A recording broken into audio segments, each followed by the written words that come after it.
ലൈഫിൻ്റെ പദ്ധതി, അതുപോലെ തന്നെ PMAY പദ്ധതി, ഭവന നിർമ്മാണ പദ്ധതിയൊക്കെ പറഞ്ഞു.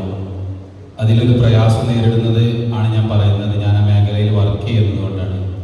ഏകദേശം 500 സ്ക്വയർ ഫീറ്റിന് താഴേക്കാണ് ഒരു വീടിൻ്റെ ഒരു പദ്ധതി വരുന്നത്.